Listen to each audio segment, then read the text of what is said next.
प्यारे बच्चों, welcome to my channel Verma study 2020 book लाना। मैं यूपी बोर्ड के क्लास 12th के छात्र छात्राओं के लिए ज्योग्राफी सब्जेक्ट को हिंदी माध्यम से मैं फुल कोर्स कराऊंगा। यदि आप फुल कोर्स करना चाहते हैं तो मेरे चैनल को सब्सक्राइब कीजिए और बेल आइकन को प्रेस करना ना भूलें, ताकि जो भी वीडियो मैं अपलोड करूं उसका नोटिफिकेशन आपको सबसे पहले मिल सके।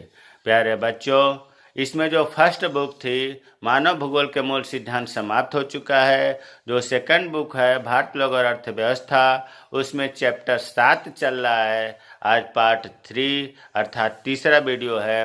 खनिज तथा ऊर्जा संसाधन पाठ का नाम है। अगर इसके पहले का इस पाठ का जो 2 वीडियो डाला जा चुका है, अगर उसे आप नहीं देखे हैं तो उसे देख लें। आई बटन को क्लिक करके देख लें, ताकि आपका ये पाठ अच्छी तरह से समझ में आ जाए।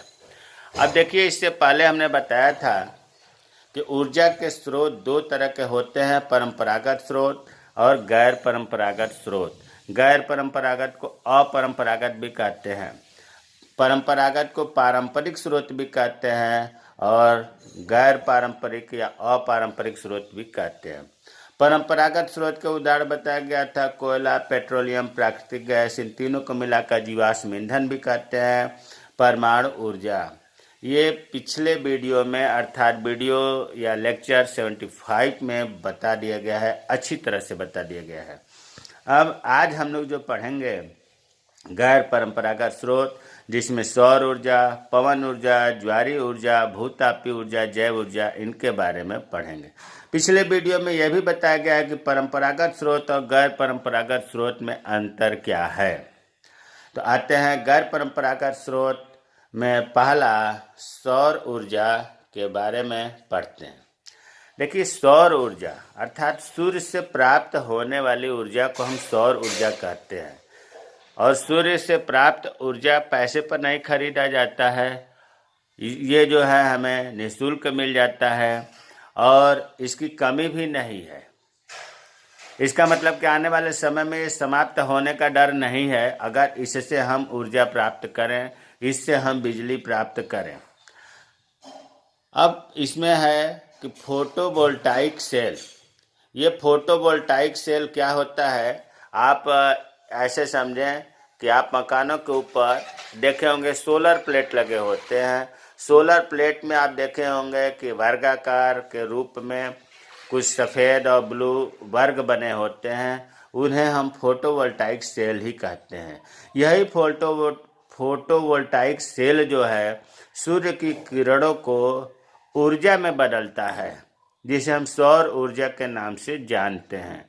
सोलर प्लेट पर जो डिजाइन बनी होती है वो फोटोवोल्टाइक सेल ही होता है, जो सूर्य की किरणों को ऊर्जा में बदलता है, परिवर्तित करता है। दूसरा पॉइंट है, सौर ऊर्जा को काम में लाने के लिए 2 प्रक्रम प्रभावी है।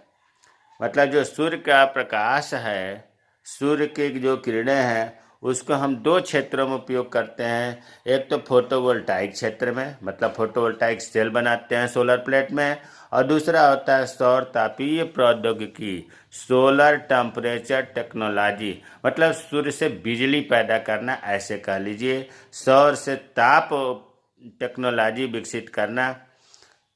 तो 2 प्रकार के सूर्य के ऊर्जा को हम प्रयोग में लाते हैं। अगला है अन्य सभी अनवीकरणीय ऊर्जा। देखिए, गैर परंपरागत स्रोत हम लोग पढ़ रहे हैं, ये नवीकरणीय स्रोत है। नवीकरणीय का मतलब होता है कि नवीनीकरण किया जाता है, ये समाप्त होने वाला नहीं है, इससे लगातार उपयोग करते रहेंगे। अनवीकरणीय, मतलब नहीं, नवीकरणीय मतलब नवीनीकरण नहीं किया जा सकता, अर्थात परंपरागत स्रोत की बात हो रही है। और परंपरागत स्रोत में जिसको आपको 4 बताया गया था, कोयला, पेट्रोलियम, प्राकृतिक गैस, परमाणु ऊर्जा, ये कह रहा है कि अन्य सभी अनवीकरणीय ऊर्जा, मतलब कोयला, पेट्रोलियम, प्राकृतिक गैस, परमाणु ऊर्जा की अपेक्षा सौर तापीय प्रौद्योगिकी अधिक लाभप्रद है। सूर्य से बिजली तैयार करना ज़्यादा लाभप्रद है। क्यों? क्योंकि इससे लागत कम आएगी, पर्यावरण प्रदूषित नहीं होगा और निर्माण में आसान है। अगला पॉइंट है कि सौर ऊर्जा कोयला अथवा तेल आधारित संयंत्रों की अपेक्षा भाई कोयला से ऊर्जा प्राप्त होता है, खनिज तेल से प्राप्त होता है। इन संयंत्रों की अपेक्षा कोयला और तेल पर जो भी आधारित संयंत्र हैं, इनसे जो ऊर्जा तैयार होती है उनसे 7% ज़्यादा सौर ऊर्जा से होती है। और इतना ही नहीं, जो नाभिकीय ऊर्जा है उससे भी 10% अधिक प्रभावी है सौर ऊर्जा। तो कितना महत्वपूर्ण है कि सौर ऊर्जा से वातावरण भी प्रदूषित नहीं होता है, सौर ऊर्जा खरीदना नहीं है, फ्री में मिल जाता है। केवल हमें टेक्नोलॉजी विकसित करके हमें अधिक से अधिक ऊर्जा पैदा करने की ज़रूरत है, ताकि आने वाले समय में ये समाप्त होने का डर नहीं है, तो विश्वसनीय है। यह सामान्यतः हीटरों मतलब सोलर एनर्जी का प्रयोग हीटर में, क्रॉप ड्रायर फसलों को सुखाने में, कुकर में इत्यादि जैसे उपकरणों में अधिक प्रयोग किया जाता है। देखिए यहाँ तो 3 ही लिखा है। जितना आप बिजली से देख रहे हैं ना सामान, जितने उपयोग होते हैं, जैसे टीवी चलाना, एसी चलाना, टॉर्च का, कुकर का, खाना बनाने का, हीटर का, फसलें सुखाना, मतलब जितने बिजली से काम हो रहे हैं सब सोलर प्लेट से, सब सौर ऊर्जा से हो रहा है। इसका प्रयोग बहुत अधिक अब किया जाने लगा है। भारत के पश्चिम भागों में, गुजरात में और राजस्थान में सौर ऊर्जा के विकास की अधिक संभावनाएं हैं। राजस्थान और गुजरात में जो है सौर ऊर्जा की अधिक संभावनाएं हैं। क्यों संभावनाएं हैं? क्योंकि जैसे राजस्थान में वन कम है, धूप तेज होती है, उष्णकटिबंधीय के पास है, इस वजह से यहाँ पर सोलर ऊर्जा के विकास की अधिक संभावना है। तो हमें उम्मीद है कि जो 7-8 पॉइंट सौर ऊर्जा के बारे में बताया है बहुत महत्वपूर्ण है, समझ में आ गया होगा। अब आते हैं पवन ऊर्जा, हवा से ऊर्जा। पवन ऊर्जा वैसे जितने भी गैर परंपरागत स्रोत हैं, सौर ऊर्जा हो, पवन ऊर्जा हो, ज्वारी ऊर्जा हो, भूताप, ये सब प्रदूषण मुक्त होते हैं। तो एक पॉइंट तो आपका यही होगा कि पवन ऊर्जा पूर्ण रूप से प्रदूषण मुक्त होता है और ऊर्जा का असमाप्त स्रोत है। ये हवा कभी समाप्त होगा नहीं, इसलिए अगर इससे ऊर्जा हम प्राप्त करते हैं, बिजली प्राप्त करते हैं, तो हमें लगातार मिलता रहेगा। इसीलिए कहा जाता है कि ये अक्षय संसाधन है। अगला पॉइंट, पवन की गतिज ऊर्जा। पवन की गति होती है जिसे हम कहते हैं गतिज ऊर्जा। इस गतिज ऊर्जा को टरबाइन के माध्यम से विद्युत ऊर्जा में बदला जाता है। पवन की गतिज ऊर्जा से विद्युत ऊर्जा बदलने के लिए टरबाइन का प्रयोग किया जाता है। यह बहुत ही सरल है विद्युत ऊर्जा में बदलने में के लिए। अब है सनमार्गी पवनों, पछुआ पवनों और मानसूनी पवनों को ऊर्जा के स्रोत के रूप में प्रयोग किया गया है। इनके अलावा स्थानीय हवाओं, सामयिक स्थलीय व समुद्री हवाओं को भी विद्युत पैदा करने के लिए प्रयोग किया जा सकता है। हमें उम्मीद है कि समझ में नहीं आया होगा, इसलिए हमने बॉक्स में लिख लिया है। देखिए हवाएं 2 प्रकार की होती हैं, स्थायी हवाएं और अस्थायी हवाएं। अस्थायी हवाएं, इनके ढेर सारे नाम हैं, सनातनी हवाएं, नियतवाही हवाएं। खैर आप अस्थायी हवाएं याद रखें। अस्थायी हवाएं वे हवाएं होती है जो 12 महीने बहती रहती हैं, ये जो है हमेशा बहती रहती है। अस्थायी हवाएं ये अस्थायी होती हैं, पूरे हर समय प्रतिदिन या 12 महीने ये नहीं बहती हैं।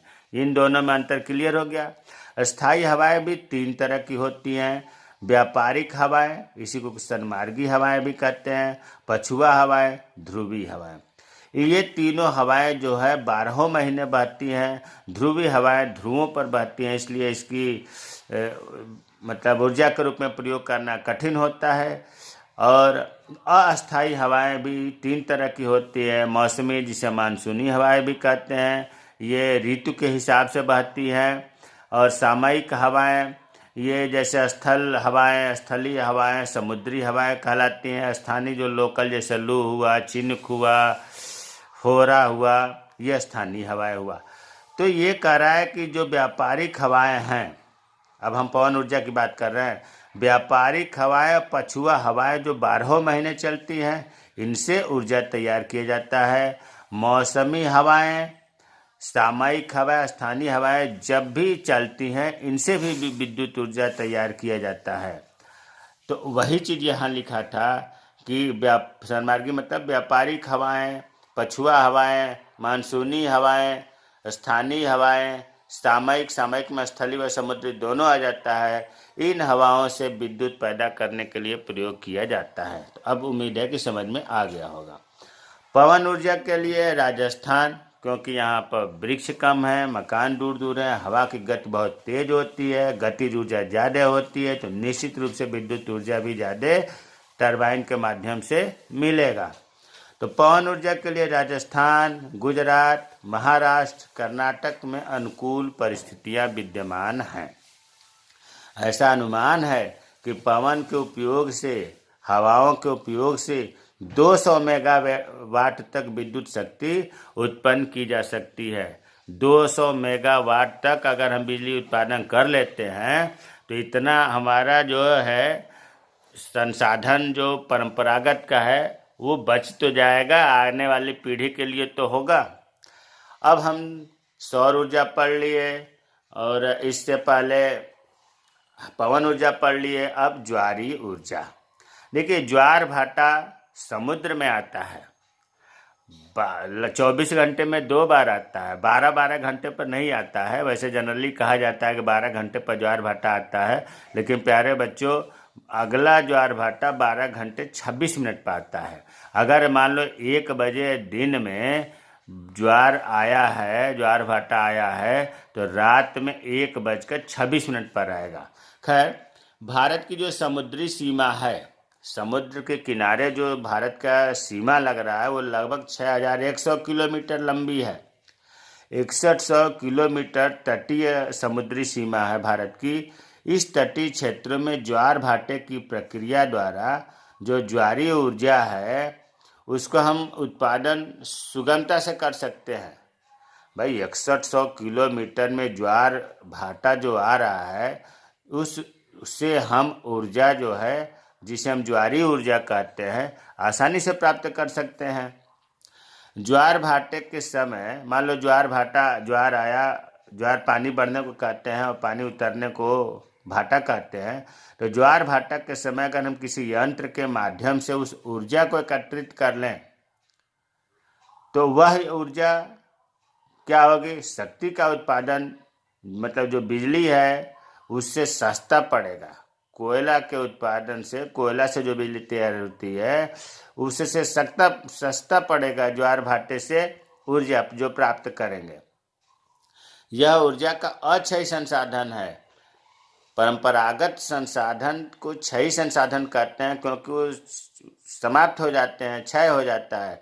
ये अक्षय है। अरे, समुद्र तो हमेशा रहेगा, ज्वार भाटा तो हमेशा आएगा। अगर इससे हम बिजली तैयार करते हैं तो हम क्या कहेंगे कि ज्वारीय ऊर्जा अक्षय संसाधन है। भारत में कच्छ एवं खंभात की खाड़ियाँ जो हैं ये ज्वारीय ऊर्जा के उत्पादन के लिए अनुकूल हैं। कौन सा? कच्छ एवं खंभात की खाड़ी। क्यों अनुकूल है? क्योंकि यहाँ सकरी खाड़ियों में ज्वारी, वहाँ पर सकरी खाड़ियाँ हैं तो ज्वारी जल बहुत तीव्रता से, बहुत तेज से ऊपर तक उठता है। अर्थात ज्वारीय ऊर्जा वहाँ हम ज़्यादा उत्पन्न कर सकते हैं सकरी खाड़ियों में। लेकिन अफसोस है, दुर्भाग्य है कि अभी तक इनका उपयोग नहीं किया जा रहा है। तो ज्वारीय ऊर्जा भी समझ में आ गया होगा। अब आते हैं भूतापीय ऊर्जा। भूतापीय, देखिए, पृथ्वी के गर्भ से जब ज्वालामुखी आता है तो क्या होता है कि जो पृथ्वी के अंदर तरल गर्म पदार्थ है जिसको हम मैग्मा कहते हैं, मैग्मा जब बाहर निकलता है और बाहर आता है तो ऊष्मा निर्मुक्त होती है, बहुत गर्म होता है। अंदर से जो मैग्मा निकलता है वो बहुत गर्म होता है जिससे ऊष्मा निर्मुक्त होती है। एक प्रकार की ताप ऊर्जा भी मुक्त होती है। इस ताप ऊर्जा को अगर हम विद्युत ऊर्जा में बदल दें तो उसे हम कहते हैं भूतापीय ऊर्जा। फिर सुन लो, जब पृथ्वी के अंदर से मैग्मा बाहर निकलता है, मैग्मा कब बाहर निकलेगा? जब ज्वालामुखी क्रिया होगी और ज्वालामुखी क्रिया जब होगी तो मैग्मा जब बाहर निकलेगा तो मैग्मा बहुत अधिक गर्म होता है, जिससे ऊष्मा विमुक्त होती है, ऊष्मा निकलती है। और इस ऊष्मा को, इस ताप ऊर्जा को जब हम विद्युत ऊर्जा में बदलते हैं उसे हम भूतापीय ऊर्जा कहते हैं। तो ये केवल मैग्मा निकलने से ही भूतापीय ऊर्जा उत्पन्न नहीं होता, कहीं कहीं पर तो पानी, गर्म पानी के स्रोत है। जमीन से गीजर की तरह कुएं हैं जिसमें से गर्म पानी हमेशा निकलता रहता है धरातल पर। अगर इस गर्म पानी से जो ताप ऊर्जा पैदा हो रही है, अगर उसे हम विद्युत ऊर्जा में बदल दें तो हम उसे कहेंगे भूतापीय ऊर्जा। तो भूतापीय ऊर्जा के दो स्रोत हो गए, एक तो ज्वालामुखी क्रिया के द्वारा और दूसरा हो गया गीजर कूप के द्वारा, गर्म पानी के द्वारा। अब वास्तव में रियलिटी तो यह है कि गर्म जल का स्रोत और मैग्मा का निकलना ज्वालामुखी क्षेत्रों में ही उपलब्ध है। ज्वालामुखी तो उसी जगह न होगा जहाँ ज्वालामुखी क्षेत्र है, और ज़्यादातर ज्वालामुखी क्षेत्रों में ही गर्म जल के स्रोत या गीजर कूप मिलते हैं। भारत में इस संसाधन में धनी नहीं है, मतलब भारत में ये दोनों चीज़ें, मैग्मा का निकलना मतलब ज्वालामुखी का उत्पन्न होना और गर्म जल का स्रोत नहीं है। भूतापीय ऊर्जा संयंत्र हिमाचल प्रदेश में एक जगह है मणिकर्ण में गर्म जल का स्रोत है, तो वहाँ पर भूतापीय ऊर्जा संयंत्र स्थापित किया गया है। फिर यहाँ समझिए, हिमाचल प्रदेश में मणिकर्ण जगह का नाम है जहाँ गर्म जल का स्रोत है, गर्म जल निकलता है। गवर्नमेंट जो है उसी गर्म जल से जो तापीय ऊर्जा प्राप्त होती है उससे भूतापीय ऊर्जा, विद्युत ऊर्जा प्राप्त करने के लिए संयंत्र स्थापित की हुई है। तो भूतापीय ऊर्जा भी आपको समझ में आ गया होगा। अब आते हैं जैव ऊर्जा। देखिए, जैव का मतलब यहाँ बायो, इसका मतलब यह हुआ कि जैव ऊर्जा उस ऊर्जा को कहा जाता है जिसमें जैविक उत्पाद से प्राप्त किया जाए। जो जैविक उत्पाद हैं, जीव जंतुओं से, पेड़ पौधों से जो उत्पाद हैं, उनसे अगर हम ऊर्जा प्राप्त करते हैं तो जैविक ऊर्जा कहते हैं। अब जैविक उत्पाद क्या हो सकता है भाई? कृषि अवशेष हो सकता है, खेती के बाद अवशेष बचता है, नगर पालिका से ढेर सारे ट्रक के ट्रक देख रहे हैं, कूड़ा कचरा निकलता है, उद्योगों से निकलता है, या अन्य कोई भी अपशिष्ट होता है, ये सब जैविक उत्पाद में आते हैं। जैव ऊर्जा ऊर्जा परिवर्तन का एक संभावित स्रोत है। जैव ऊर्जा का प्रयोग बहुत कम हो रहा है, नाम मात्र हो रहा है। यहाँ मैं आपको जानकारी के लिए बता दूँ, स्वीडन देश ऐसा देश है जो कूड़ा कचरा खरीदता है। आपको जानकर ताज्जुब होगा कि अपने देश का तो पूरा वो ऊर्जा में बदल ही लेता है कूड़ा कचरे का, दूसरे पड़ोसी देशों से भी कूड़ा कचरा खरीदता है, क्योंकि कूड़ा कचरा उसे सस्ता मिलता है और उससे ज़्यादा ऊर्जा वो तैयार कर लेता है। तो वही चीज़ भारत में भी ज़रूरत होने की है, लेकिन भारत में अभी संभावना व्यक्त किया जा रहा है। जैव ऊर्जा ऊर्जा परिवर्तन का एक संभावित स्रोत है। इससे बिजली ऊर्जा, ताप ऊर्जा या खाना पकाने के लिए गैस में परिवर्तन किया जा सकता है। नई दिल्ली में ओखला एक जगह है, यहाँ पर जो नगर पालिका के कूड़े कचरे हैं उनको ऊर्जा में बदलने के लिए एक संयंत्र या एक परियोजना स्थापित किया गया है। नई दिल्ली में है, जो कूड़ा कचरा से ऊर्जा में बदलने वाली संयंत्र स्थापित है, जो नगर पालिका के कूड़े कचरे को कन्वर्ट करती है ऊर्जा में।